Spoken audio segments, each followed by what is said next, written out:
कृष्णाय वयं नमः। श्रीमद् भागवत से सप्तम स्कंध से प्रहलाद जी का चरित्र चल रहा है।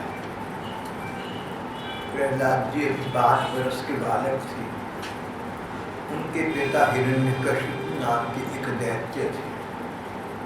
हिरण्यकशिपु ने अपने तपोधन से सारी सृष्टि पर स्वर्ग, पाताल और ये पृथ्वी तीनों पर अपना आधिपत्य स्थापित कर दिया था।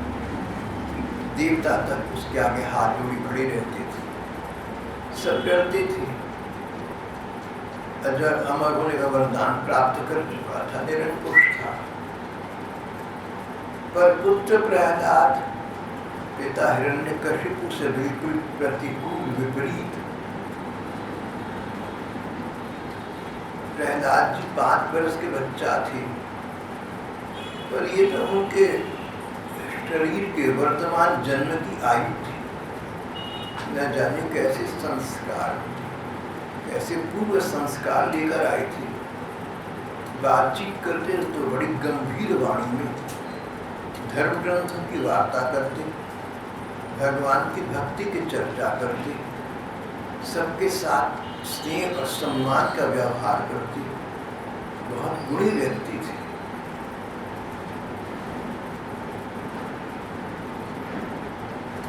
पिता हिरण्यकशिपु ने प्रहलाद जी को गुरुकुल में डाला, लेकिन गुरुकुल की विद्या अंततः उसमें यही बताया गया था कि संसार में सफलता कैसे प्राप्त करते। राजनीति, कूटनीति, नीतियों का उल्लेख था। प्रहलाद छोटे बच्चे थे, उन्हें लगा कि ये शिक्षा ठीक प्रकार की नहीं है। ठीक शिक्षा तो वो है जो भगवान की ओर ले जाए। अध्यात्म विद्या ही वास्तविक विद्या है। अध्यात्म विद्या ये भौतिक जगत है जो आंखों से दिखाई देता है, इंद्रियों से हमारी इस जगत का बोध होता है। पर भले ही मनुष्य का शरीर समाप्त हो जाए और भले ही संसार में किसी दिन महाप्रलय हो जाए, लेकिन आत्म तत्व बना रहता है, आत्मा बना रहता है। आत्मा का संबंध परमात्मा से है। इसलिए व्यक्ति को शरीर और वर्तमान जगत को प्रधानता न देकर आत्मा परमात्मा के संबंध को प्रधानता देनी चाहिए। एक दिन पिता ने लाड़ प्यार से बालक को गोद में बिठाया, उसको हृदय से लिपटा लिया, प्यार से उसका माथा सूंघा, सिर सूंघा। बोला कि बताओ प्रहलाद, तुमने क्या सीखा, क्या समझा? संसार में सर्वोत्तम वस्तु क्या है? प्रहलाद बोले, पिताजी सर्वोत्तम वस्तु तो स्पष्ट है, भगवान का नाम। श्रवणम कीर्तनम विष्णु स्मरणम पाद सेवनम अर्चनम वंदनम दास्यम सख्यम आत्मनिवेदनम। पिताजी सबसे अच्छी बात आपने पूछी, सबसे बढ़िया बात सो तो निरतिशय स्पष्ट है। कान है तो भगवान की लीला कथा सुनने के लिए है, नहीं तो किसी काम के नहीं। कान तो भगवान की लीला कथा सुनने के लिए। भगवान ने अनेक अवतार लिए भक्तों की रक्षा के लिए। भगवान के जहाँ जहाँ अवतार हुए, जहाँ जहाँ भक्तों पर भगवान ने कृपा की, वहाँ पर भगवान की जो लीला हुई उसको श्रवण करना, उसको सुनना, उसको सुनाना, ये सर्वोत्तम बात है। भगवान की कथाओं का श्रवण, भगवान की कथा श्रवण करने से कान सार्थक होते हैं, जीवन सार्थक होता है। भगवान की कथा ही वास्तविक है। श्रेष्ठ तो वृथा, श्रेष्ठ तो व्यर्थ की चर्चा है, उससे कोई लाभ नहीं होता। भगवान के नाम का स्मरण करना चाहिए, भगवान के मंत्र का जप करना चाहिए, भगवान के रूप का ध्यान करना चाहिए, भगवान की पूजा करनी चाहिए, भगवान को अपना स्वामी और सखा मानना चाहिए। और सच बात ये, एक शब्द में कहें, हम तो भगवान के हैं, बस भगवान के प्रति संबोधन, ठाकुर हम जैसे भी हैं तुम्हारे हैं, भले बुरे सो तेरे। तो कृपालु कृष्ण कभी न कभी कृपा करके तो स्वीकार कर ही लेंगे। सबसे उत्तम अध्ययन तो यही है। प्रहलाद की ये बात सुनते ही हिरण्यकशिपु के पिता के तेवर बदल गए।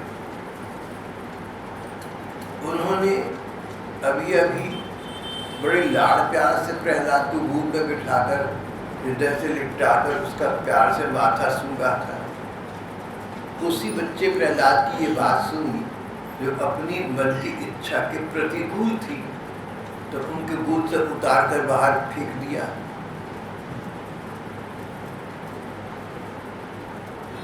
हिरण्यकशिपु पर क्रोध विरोध जागृत हो गया, होठ फड़कने लगे।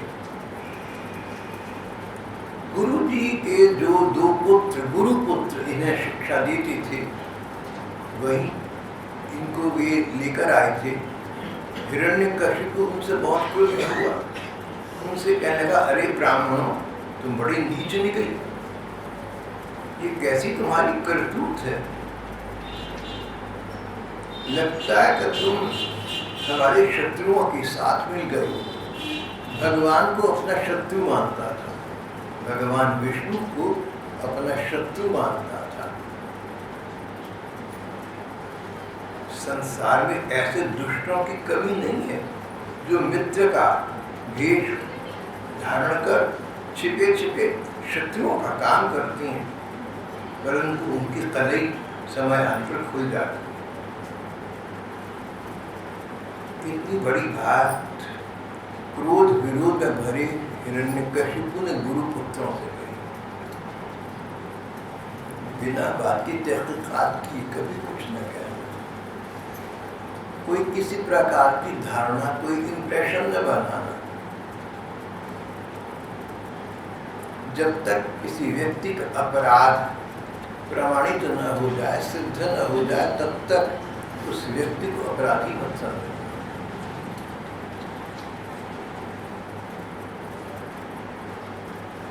No one is guilty unless guilt is proved. Everyone is innocent till the guilt is proved. जब तक दोष प्रमाणित न हो जाए, तब तक हर व्यक्ति को निरपराध और निरीह मानना चाहिए। हम किसी के बारे में अपने मन में भ्रम बिठा लें कि ये खराब है, और वो खराब न हो तो व्यर्थ ही हमने अपना मन खराब किया, फिर उस व्यक्ति के अपराध किया, उसके चरणों में सो दंड कभी भुगतेंगे। प्रेजुडाइज्ड कभी ना होना, कलर्ड कभी ना होना, ऐसा रंग मत चढ़ाना तो उस रंग में दुनिया को देख सको, सच्ची दुनिया दिख न सके। प्रायः हमारी मन में भ्रम आदि पैदा होते हैं कई कारणों से। यहाँ कारण था स्वार्थ, क्रोध, मान्यता। मुझे तीनों लोगों का स्वामी माना जाए, भगवान को नहीं, मुझे तो। और जो फिर भगवान की चर्चा करे वो शत्रु करे। जब अधिक क्रोध आया तो हिरण्यकशिपु ये भूल गया कि मेरा बच्चा है, ये भी इसको लाड़ लड़ा रहा। ये भी भूल गया कि जो गुरु पुत्र हैं, गुरु जी के पुत्र हैं, वो गुरु जी के समान ही सम्मान करने योग्य हैं। क्रुद्ध सर्व है, उनसे बहुत बुरी बोली बोला, अरे नीच ब्राह्मण, कैसी करतूत है तुम्हारी। संसार में ऐसे दुष्टों की कमी नहीं है जो मित्र का बाना धारण करके छिपे छिपे शत्रु का काम करते हैं, परंतु उनकी कलाई खुल जाती है। हिरण्यकशिपु ने ठीक बात कही है। अगर आप सिद्धांत की बात करें, अगर इतनी बात तक रहे, बहुत से लोग ऐसे होते हैं, बात तो दोस्ती की करते हैं पर अंदर दुश्मनी रखते हैं, ऊपर से मित्र बने रहते हैं पर मिले शत्रुओं के विरोधियों के साथ रहते हैं। ऐसा संसार में हो जाता है और आमतौर पर ऐसे लोगों की तलई खुल जाती, सच्चाई अंततः सामने आ जाती, ये भी सच्चा बात है। लेकिन ये सिद्धांत अपने आप में भले ही बढ़िया है, यहाँ लागू तो नहीं होता। गुरुपुत्रों में तो कोई दोष नहीं था, वो किसी शत्रु से नहीं मिले थे, उन्होंने अपनी ओर से हिरण्यकशिपु के अनुसार उसके अनुरूप शिक्षा बच्चे को दी थी। ये तो बच्चे के संस्कार थे, पूर्व जन्मों के संस्कार थे, इसमें कोई क्या करेगा। बिना तहकीकात किए, बिना बात की प्रामाणिकता को देखे हिरण्यकशिपु ने कितनी बुरी और बड़ी बात कह दी। गुरुपुत्रों ने कहा कि देखिए, नमत प्रणीतम न पर प्रणीत, न तो मेरे समझाने से बच्चा ऐसी बात कर रहा है, न पर प्रणीतम, न किसी और के समझाने से कर रहा है। सुदो वदत्येष तवेन्द्र शत्रु, ये तो किसी के कहने से बहकावे से नहीं कर रहा, ये तो इसकी जन्मजात स्वाभाविक बुद्धि है। इसलिए नैसर्गिकीयम मजरश्चरात्, महाराज इसकी बुद्धि है, इसलिए जन्मजात बुद्धि ऐसी है। ये संस्कार जन्म के साथ लेकर आया है तो भगवान को मानो संसार, ये इसकी नैसर्गिक वृत्ति है, ये इसकी स्वाभाविक प्रवृत्ति है, इससे इसको कौन रोक सकता है। नैसर्गिकीयम मजरश्चरात्, महाराज आप लोग शांत करें, हमें दुख न दें। जब गुरु जी ने ऐसा उत्तर दिया तो हिरण्यकशिपु के प्रहलाद से पूछा, क्यों रे, यदि तुझे ऐसी छोटी बुद्धि गुरुपुत्र गुरुमुख से नहीं मिली तो बता कहाँ से प्राप्त। यदि तुझे ऐसी बुद्धि, ऐसी छोटी बुद्धि गुरु मुख से प्राप्त नहीं हुई तो कहाँ से प्राप्त हुई। प्रहलाद ने कहा, पिताजी जो लोग संसार में रचे बचे घर गृहस्थी फंसे हुए हैं, वो किसी को क्या समझाएंगे, उनको तो भगवान के प्रेम का अपने को समझ नहीं आता। ये संसार तो मोह माया में ग्रस्त लोगों से भरा पड़ा है, जो घर इत्यादि में आसक्त लोग हैं, उनकी बुद्धि अपने आप किसी के सिखाने से अथवा किसी के संग से भगवान में नहीं रहती। मतिर न कृष्णे परतः सतो, मते न कृष्ण परतः सतो, मिथो विपद्येत गृह प्रधाना। श्री कृष्ण में मन का जाना सहज नहीं है, किसी के सिखाने से नहीं आता, कौन सिखाएगा। सभी लोग तो संसार में स्वयं आसक्त हो रहे, अंधा अंधे को क्या मार्ग दिखाएगा।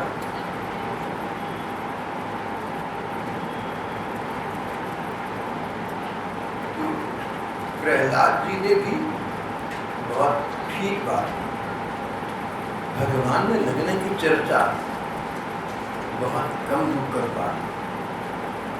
भागवत के अन्यत्र लिखा हुआ है कि जो श्री कृष्ण का मार्ग दिखाए, ऐसा गुरु ही वास्तविक गुरु है।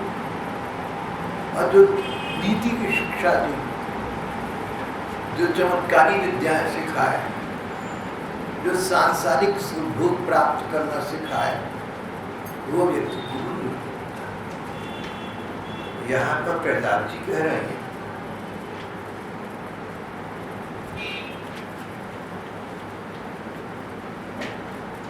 अपने आप किसी के सिखाने से अथवा अपने जैसे सांसारिक लोगों के संग से भगवान कृष्ण में प्रेम भाव नहीं जागता। जो लोग संसार के बंधन में फंसे हुए हैं, पिताजी उनको ये पता ही नहीं कि हमारी स्वार्थ और हमारी परमार्थ दोनों हमारी ठाकुर जी। हमारा स्वार्थ भी इस बात में है और हमारा परमार्थ भी इस बात में है कि हम भगवान का भजन करें। भजन का मतलब स्मरण करना। स्मरण का मतलब नाम का जप करना, रूप का ध्यान करना, लीलाओं का चिंतन करना, सत्संग करना इत्यादि। लोग ये बात नहीं समझ पाते कि हमारा स्वार्थ परमार्थ दोनों भगवान के साथ जुड़ा हुआ है। परमार्थ, परम अर्थ, सर्वोच्च कल्याण। अब परमार्थ भगवान के साथ जुड़ा है, सो बात तो बहुत लोग समझ लेंगे, जीवन में न ला सके, लेकिन मन तो मानता है कि भगवान सबसे बड़ी हैं, सबसे ऊपर हैं, सबसे अच्छी हैं। परमार्थ कहता है कि तुम भगवान से प्रेम करो, संसार की मोह माया में मत फंसो, सो तो समझ आता है भगवान हमारी परमार्थ है। प्रहलाद जी ने आगे की बात कही, एहेड ऑफ टाइम्स, समय के अग्रदूत प्रहलाद बोले स्वार्थ भी यही कहता है कि भगवान को बोले स्वार्थ खुद गर्जी, तुम्हारी गरज किस बात में। एक आदमी व्यापार करता है, अपनी गरज देखता है, जहाँ से मुनाफा ज़्यादा कमाएगा वहाँ काम करेगा। तुम्हें मुनाफा कहाँ ज़्यादा से ज़्यादा मिलेगा। तुम्हारे पास 100 रुपया है, तुमने अपने सुख भोग पर लगा दिया, ना कुछ गया, ना कुछ मिला, ना कुछ आया। तुमने 100 रुपया किसी का नुकसान करने के लगाया तो पाप कर्म कमा लिया, आगे जाकर दुख भोगना पड़ा। तुमने 100 रुपया दान दे दिया किसी को तो अच्छा कर्म करा, तुम्हें अगले जन्म में 100 का तुम्हें 100,000 मिल जाएगा, या 10,000 मिल जाएगा, पक्का नहीं कह सकता। लेकिन सरकार कहती है कि जो पैसे तुम दूसरों के भले में लगाओगे वो तुम्हें अगले जन्म में कई गुने अधिक होकर मिलेंगे।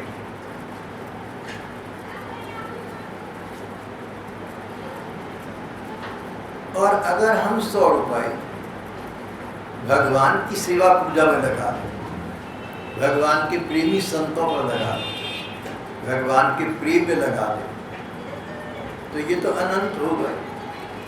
हम भगवान को द्रव्य धन दें, हम भगवान को जो धन हमारे पास है, संसार का धन हमारे पास है, करेंसी रूप से दे दें। भगवान बदले में जो उनके पास है वो देंगे। भगवान के पास प्रेम धन है, भगवान का प्रेम धन प्राप्त हो जाए तो संसार में वापस नहीं आना पड़ता, शरीर अजर अमर प्राप्त हो जाता है, दिव्य शरीर प्राप्त हो जाता है, भगवान के चरणों में स्थान मिल जाता है। स्वार्थ भी इसी बात में है। हमारी गरज इस बात में है कि व्यापार करना है, मुनाफा देखना है तो भगवान के साथ व्यापार करें, तो वी स्टैंड टू गेन बहुत लाभ। जो समय भगवान में लगा दिया वही समय है जो हमें लाभ पहुंचाएगा, वास्तविक लाभ पहुंचाएगा। समय का लाभ समझना चाहिए। पुरानी बात है, दिल्ली जैसे बड़े शहर में मैं कहीं घूम रहा था, मैंने कहीं फ़ोन करना था, एक दुकानदार से प्रार्थना करके मैं आपके यहाँ से फ़ोन करना चाहता हूँ, तो पैसे देकर वो फ़ोन कर देती थी। नाराज होकर बोला फ़ोन ख़राब है, आगे जाके करो। मैंने कहा आपका नंबर, बोले कह दिया ना फ़ोन ख़राब है। मैंने कहा भाई साहब आपका फ़ोन ख़राब है इसीलिए पूछ रहा हूँ, जहाँ से करूँगा आपके नंबर की शिकायत लिखवा दूँगा, आप किसी नंबर होगा। मैं तो मूर्ख बोला, मैंने ये तो सोचा नहीं कि झूठ बोलता हूँ। जब ये बात सुनी तो काम रुका उसने अपना, बोला इधर बैठ जाओ सामने, अभी बात करता हूँ। 2 मिनट के बाद अपना काम करें। कहना अच्छा आपको क्या मिलेगा, मेरी शिकायत, मेरी टेलीफोन की शिकायत करके। मैंने कहा देखिए अगर मैं आपसे ये रिक्वेस्ट कर सकता हूँ, प्रार्थना कर सकता हूँ कि आप अपने फ़ोन का इस्तेमाल मुझे करने दें, तो आपका फ़ोन ख़राब होने पर मेरा ये भी फ़र्ज़ बनता है कि दूसरी दुकान से फ़ोन कर दो, वहाँ से आपकी फ़ोन सुधार की बात कर लूँ। तो वो सेठ जी अच्छे पढ़े लिखे नज़र आते थे, लेकिन कोई थे पैसे वाले। बोले अच्छा ये कल युग में सतयुग की बात करने वाला कौन आ गया, आपको क्या लेना देना। मैंने कहा भाई साहब लेना देना कुछ नहीं, आदमी आदमी का काम करता है, इसमें क्या है। कहना माफ करना, कुछ अलग से नजर आती हो आप। मैं अलग तो हर आदमी दुनिया का अलग है, कोई व्यक्ति तुम्हारे जैसा नहीं है, जैसे तुम भगवान ने एक ही बनाया है। तो सेठ जी को देखिए कितना धैर्य आ गया, कहने के अच्छा आप पानी पियोगे या कोका कोला पियोगे, क्या मैं मैंने कहा नहीं मैं जल्दी में चलना चाहता हूँ। वो अच्छा फोन तो करते जाओ, क्या नंबर है आपका? वो नंबर में डालने लगे भैया। मैंने कहा भाई साहब आपका फोन खराब था ना। बोले भैया एक बात सुन, ऐसी बात है कि दिल्ली में बहुत तेरी जैसे आए। बोले किसको उसको फोन करवाएं? बोला मेरा काम ऐसा है कि जब तक तुम टेलीफोन करोगे 10 मिनट, क्या पता मेरी ऐसी ज़रूरी कॉल आ रही है मुझे 10,000 का मुनाफा हो जाए, और तेरे फ़ोन एंगेज करने से मेरी कॉल रह गई, 10,000 का नुकसान हो सकता है। मेरा समय बड़ा इंपॉर्टेंट है, 10 मिनट ऐसे 10,000 मिल जाए मुझे उनकी बात सुनकर एक सबक मिल गया। फिर उन्होंने मुझे कहा कि आप दोबारा इस तरफ आए तो ज़रूर आना इत्यादि, वो तो अलग कहानी हो गई। मुझे लगा कि उनका ये कहना कि बोले देखो मेरा जो फ़ोन है, मैं तो आपको बात कर रहे उस 10 मिनट में नंबर तो एंगेज हो गया, तो 10,000 का नुकसान हो जाएगा। बोला मेरा तो 1 मिनट 1,000 रुपये का है। मैंने कहा देखो रुपये पैसे के मीत एक व्यापारी भैया को समय का इतना महत्व बोध है, 1 मिनट 1,000 रुपये का। और जो आदमी भगवान का नाम लेता है, नाम का जप करता है, रूप का ध्यान करता है, उसका 1 मिनट कितने रुपए का होगा, जो भगवान के धाम पहुंचा दे। सुदामा जी थे, एक महात्मा थे, हमारी प्रति उनका स्नेह भाव था। एक बार आई मेरे पास तो कहने लगे कि आज मुझे 30-40 साल के बाद पुराना एक दोस्त मिला था। यदि क्या बात हुई? मैं तो मॉडल टाउन क्रॉसिंग पर जा रहा था, वो पैदल पहुँच चला करते थे। वो पुराना दोस्त खड़ा हो गया, बोला अरे भाई कमल नयन तेरा क्या हाल है? उसने मुझे सारी किस्से घर गृहस्थी की सुनाई। मैंने कहा बात सुन, जो 10 मिनट तेरे मैंने लेक्चर सुना ना, मेरे नाम का 10 मिनट की हानि हो गई। इतनी देर में 10 मिनट में मैं नाम जप करता, इतने मंत्र होते मेरे, अब तू चला जा, मुझे तू नाम जप कर। वो महात्मा सुदामा जी शायद ज़्यादा पढ़े लिखे न भी हो, लेकिन मुझे उनकी बात बड़ी ठीक लगी। समय का महत्व होना चाहिए। आप किसी से बात करते हैं, दुखों में समय अगर बिताती हैं, तो सोचने को उस 10 मिनट में, उस 10 मिनट में, उस 20 मिनट में और अच्छा आप क्या कर सकते हैं, कमाई कर सकते हैं। तो कुछ भी ना करो तो नाम जब तो करते रह सकते, बिना मन लगे भी कर सकते हैं, ये तो बहुत बड़ी कमाई है। स्वार्थ भी इस बात पे है कि भगवान का नाम लिया जाए, क्योंकि नाम लेने से व्यक्ति का मन निर्मल हो जाता है। जैसे पानी में हाथ डुबोने से हाथ गीला हो जाता है, ऐसे नाम जब कई प्रभाव है तो मन लगे न लगे, नाम लेते रहो तो मन निर्मल होता है, और निर्मल मन होता है तो भगवान के समीप पहुँचते हैं। निर्मल मन जन सो मोहि पावै। प्रहलाद जी बोले पिताजी संसार के लोग तो माया में होकर फंसे हुए हैं, वो किसी को भगवान में लगने की क्या सिखाएंगे। पर मैं आपसे कहता हूँ कि स्वार्थ और बात भगवान का स्मरण करने में वही करना चाहिए। इतना कहकर प्रहलाद जी चुप हो गए।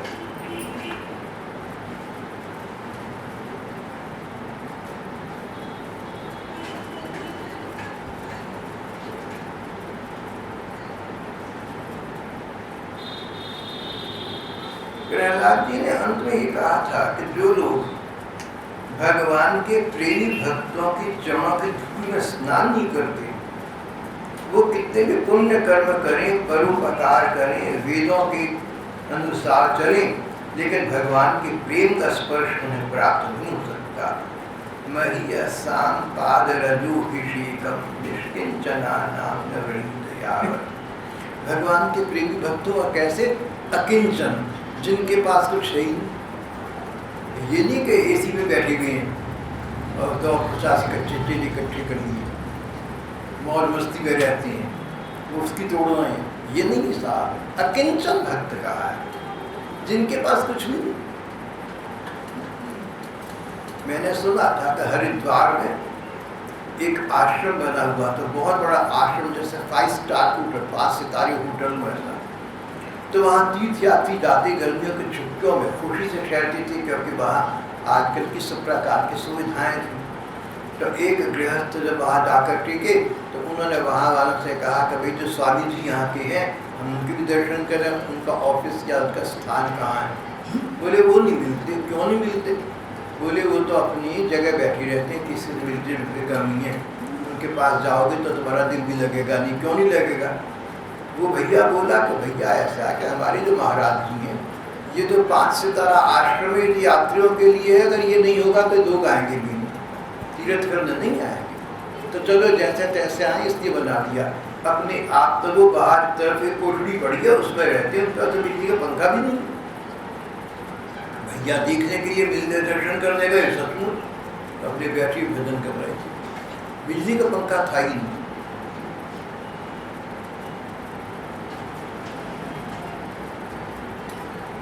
अकिंचन भक्त, पास अपने पास कुछ भी नहीं। कहीं कहीं सच्चे लोग आज भी हैं, ऐसा नहीं है कि अच्छे सच्चे लोग बिल्कुल रहे नहीं दुनिया में, और भी ऐसे लोग होंगे।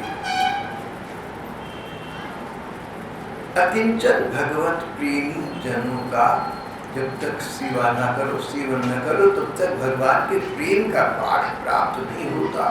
इतना कहकर प्रहलाद जी चुप हो गए। फिर हिरण्यकशिपु का क्रोध, वो तो क्रोध के बारे पागल हो रहा था, अंधा हो रहा था। प्रहलाद जी की बात को सहन न कर सका, क्रोध के मारे उसके नेत्र लाल हो गए, और उसने कहा, अपने अनुचर, अपने सेवक राक्षसों से कहा कि इसके डंडे मारो, इसको पीटो, इसी योग्य है।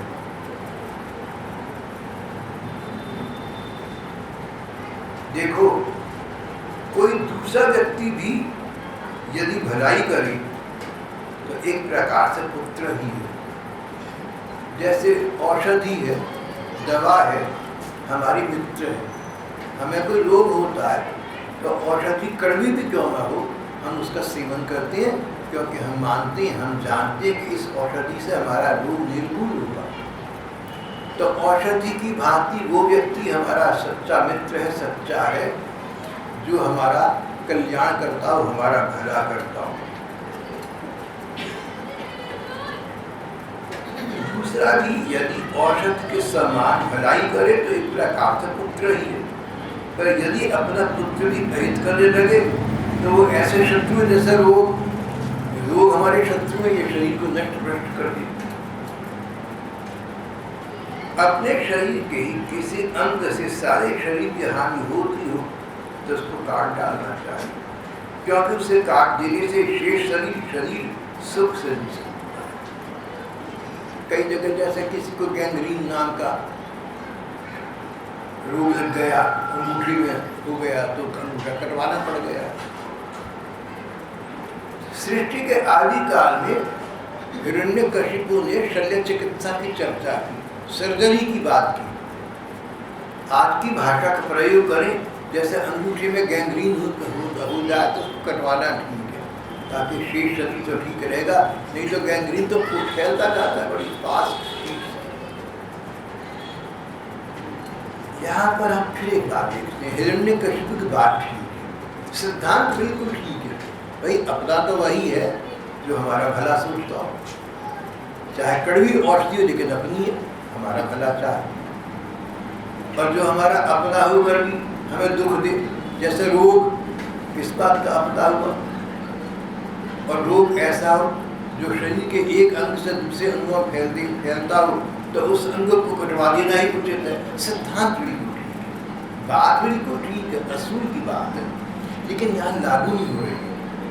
हिरण्यकशिपु हर सिद्धांत का विवेचन कर रहा है, पर ठीक जगह लागू नहीं कर रहा, मिसप्लेस्ड एप्लीकेशन, गलत जगह लागू कर रहा है।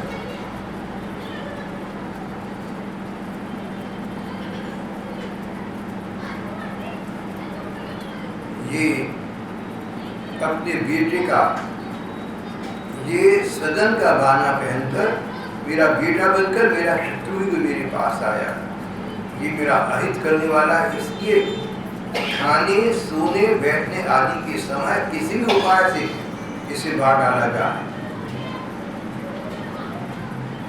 दैत्य लोग तो निर्दय होते हैं, राक्षस, उनको तो हिंसा करना अच्छा लगता है, मारना उनके स्वभाव है। जैसे हिंसक पशुओं का काम किसी को काटना, खा जाना, उनको नहीं बुद्धि। इस प्रकार दैत्यों का स्वभाव, राक्षसों का यही स्वभाव। जो ही हिरण्यकशिपु ने कहा कि इसको पीटो, मारो, समाप्त कर दो, देखते देखते अनेक दैत्य सामने आए और छोटे से उस 5 वर्ष के बच्चे को सचमुच पीटने मारने लगे। और प्रहलाद चुपचाप बैठे हुए थे। दुर्धर्ष दैत्य उनको मार रहे थे। कोई त्रिशूल मारने लगा, कोई दूसरा आयुध मारने लगा, और प्रहलाद शांत भाव से भगवान का स्मरण कर रहे थे। हम लोगों के लिए ये आदर्श संगठता है। इस स्तर तक पहुंचना आसान नहीं है, लेकिन असंभव भी नहीं है। अपने मन को हम धीरे धीरे ऐसा बनाए कि हम किसी भी स्थिति में भगवान के रूप के ध्यान में अपने मन को इतना तन्मय कर सके कि सांसारिक बाधा का विचार ना आ सके। ऊंची स्थिति है, कठिन स्थिति है, पर असंभव नहीं। वृंदावन में हमारी एक बहन जी है, उनको कई लोग लगे हुए हैं, 80-85 वर्ष की उम्र। तो चंडीगढ़ अपना इलाज कराने के लिए अपने भाई भतीजों के पास आई थी। वो लोग फिर एक दिन उनको मेरे पास लेकर आई, बातचीत चली। कहने के भाई साहब, जब इनको हम अस्पताल में ले गए, कभी इनके कोई टेस्ट होते, कभी कोई बड़े बड़े उनको रोग लगे हुए, तरह तरह की टेस्ट और तरह तरह की कठिन उपचार हो रहे थे, और कहीं पर शायद कुछ शल्य चिकित्सा या कोई ऑपरेशन हो रहा था। तो बहन जी कहने की कि शाम ये तो बता रहे हैं, तो देख बातों में क्या रखा है। मैं तो आगे बीच के ना नाम जप करने लगी। तो उनके साथ जो बच्चे आए थे बड़े बड़े हैं, वो 40-50-60 साल के। तो वो कहने लगे कि भाई साहब, इन्होंने हमें खुद बताया था कि उस समय इन्होंने आंखें मीची तो भगवान के रास का दृश्य इनके आंखों के सामने आ गया।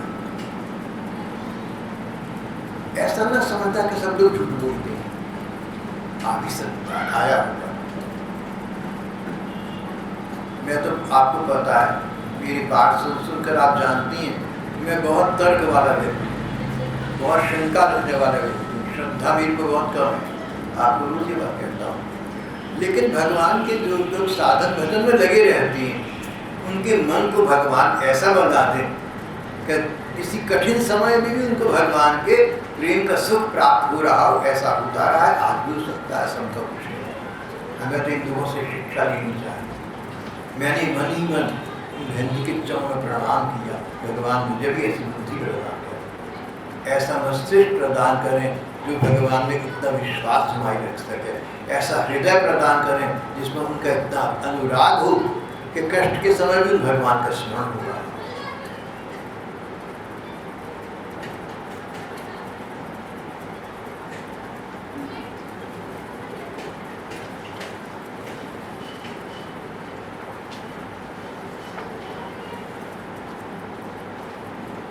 प्रहलाद को राक्षस लोग मार पीट रहे थे, पर उन पर कोई प्रभाव नहीं हुआ।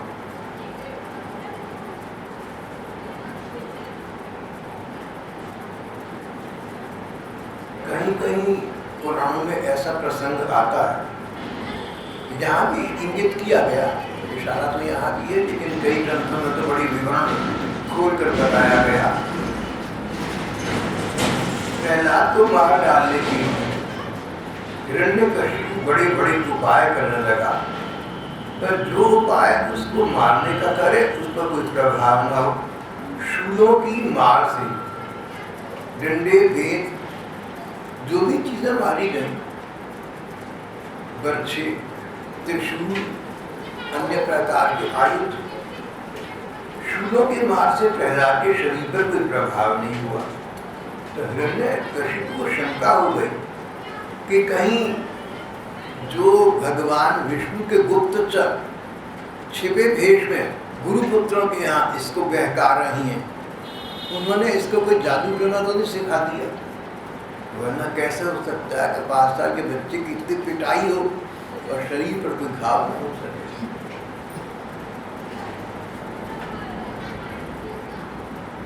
सामने प्रहलाद बैठी थी, आंखें हुई भगवान के ध्यान में मग्न, शांत चेहरा। एक बार हिरण्यकशिपु ने बेटी की ओर ध्यान से देखा, सोचा ये तो भोला भाला बच्चा निर्मल हृदय से शांत बैठा, ये जादू टोना क्या करेगा? फिर सोचा नहीं, भोली भाली सूरत वाली होती हैं जल्लाद, हमने कहीं पढ़ा था। फेसेस में भी डिसेप्टिव, अपीयरेंसेस में भी डिसेप्टिव। हो सकता है जैसा चेहरा है व्यक्ति वैसा न हो। कहावत सब प्रकार की, जिसको जैसा लगा, जिसके साथ जैसा अनुभव, ऐसी कहावत बन गई। अब एक कहावत तो ये बन गई,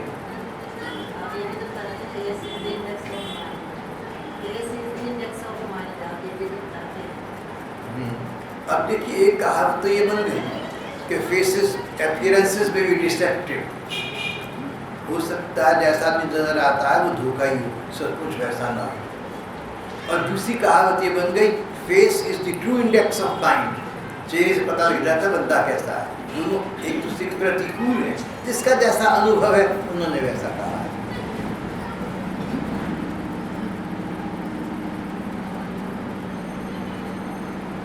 अब प्रहलाद को मार डालने के लिए बड़े बड़े उद्योग किए जाने लगे।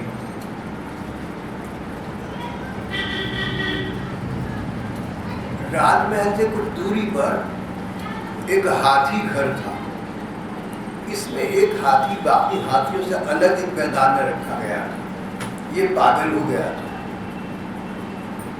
और किसी मनुष्य की, किसी इंसान की अगर से महक आ जाए तो पागल था, उसको फाड़ खा जाता था, पहले अपने पैरों में तले रोक देता था। हिरण्यकशिपु के आदेश पर उस पागल मत वाले हाथी को जानबूझकर मदिरा पान कराया गया, शराब पिला दी गई। बोले अब प्रहलाद को इसके आगे डाक खींच दो। इतने बड़े हाथी के पैरों तले रोंदा जाएगा, खत्म हो जाएगा, यही किया गया। पर सेवकों ने दूर से आश्चर्य से देखा, हाथी भागा हुआ प्रहलाद को रौंदने के लिए आया। जब प्रहलाद को देखा तो खड़ा हो गया, जैसे बच्चे को देखकर माँ खड़ी हो जाए। उस मतवाले हाथी का चेहरा सौम्य हो गया, शांत हो गया, प्यार भरा हो गया। उसने धीरे से उस बालक को तीसरी तरफ उठाकर अपनी पीठ पर बिठा लिया। उसे वहां की चिट्ठी खिलाने लगा, सवारी वक्त खिलाने लगा। प्रहलाद जी आराम से उसकी पीठ पर बैठे।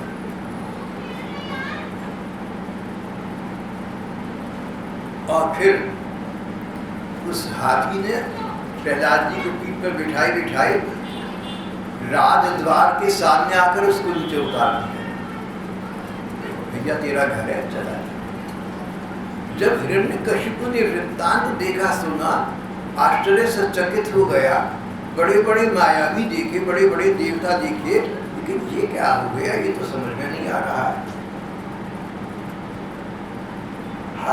हाथी से कुचलवाया। फिर बड़े बड़े विषधर जहरीले सांप इकट्ठे करके बुलाए गए। जहरीले सांपों के बीच से छोड़ दो, उनके फुफकार से खत्म हो जाएगा, नहीं तो काट लेंगे, विष फैलेगा, समाप्त हो जाएगा। जब प्रहलाद को विषधर सर्पों के सामने फेंका गया, जो सर्प इसके पास आते क्रोध भरकर आते, इसके पास आते तो उनका चेहरा भी सौम्य हो जाता।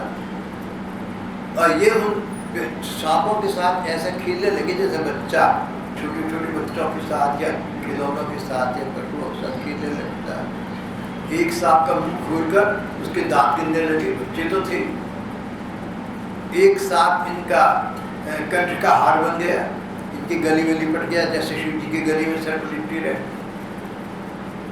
कोई भी विषधर सर्प इनको नहीं काट रहा था, इनको डस नहीं रहा था, फुंकार नहीं मार रहा था, मानो उनको खिलाने के लिए खिलौना मिल गया।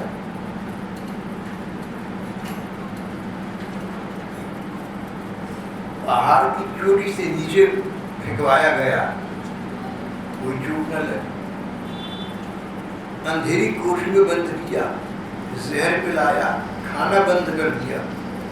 बर्फीली जगह दहकती आग और समुद्र में बारी बारी से डलवाया, आंधी में छोड़ा गया, पर्वतों में नीचे दबाया गया। किसी उपाय से भी अपने निष्पाप प्रहलाद का बाल बांका न कर सका। अपनी विवरता देकर हिरण्यकशिपु को बहुत चिंता हुई। अरे मैं तो अपने को अजर अमर मानता था, ये पता नहीं कैसे अजर अमर मेरे से भी ज्यादा नजर आ रहा है।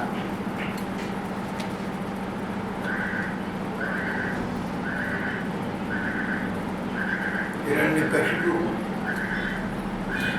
अपने से पुरानी इतिहास की एक घटना याद आई।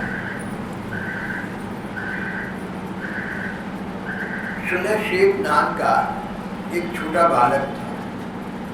उसके पिता ब्राह्मण थे, जरा लालची थे। तो विश्वामित्र नाम के ऋषि के विरुद्ध एक यज्ञ किसी शत्रु ने कराना था। उस यज्ञ में एक बालक की आहुति देनी थी।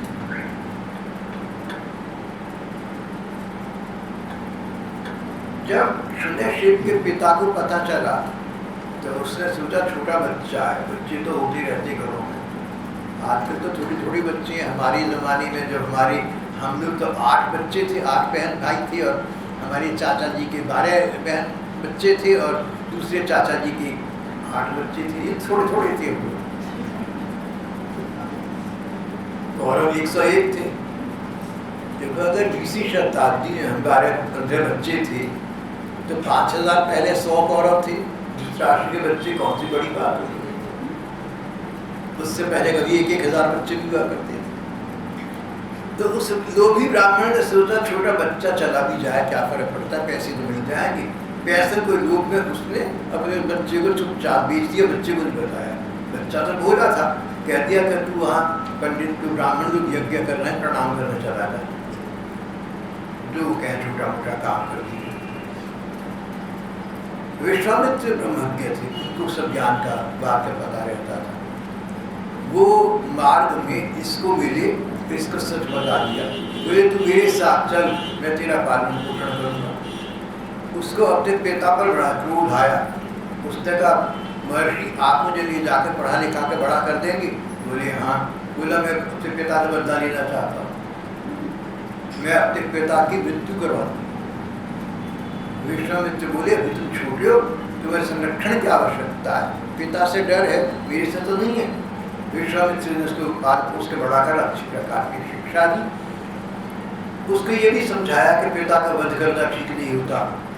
लेकिन शून्यशेप अपने पिता की हत्या के वध के उपाय सोचता करता रहता। हिरण्यकशिपु अपने अंतरंग लोगों से एक कथा सुनाकर बोला कि मेरा यही हाल होने वाला है, मुझे डर लग रहा है। 5 साल का बच्चा बड़ा होगा, समझ आ जाएगी कि मैंने ये अत्याचार की, ये अजर अमर हो गया। मैं तो समझा मर गया, बात खत्म हुई। लेकिन ये तो जीवित है, क्या होगा। गुरुपुत्र ने समझाया बच्चा है छोटा, आप इतना क्यों सोच रहे हैं। आपने स्वर्ग पाताल और पृथ्वी पर विजय प्राप्त कर दी, उससे नहीं डरे आप। बच्चे से क्या डरे, से बड़ा होने दीजिए, हम इससे समझाएंगे, समझ के आ जाएगा। और कोई उपाय न देखकर हिरण्यकशिपु ने कहा ठीक है, तुम लोग इसको अपने पास रखो और समय कर शेष प्रसंग हम कल सुबह करेंगे। श्री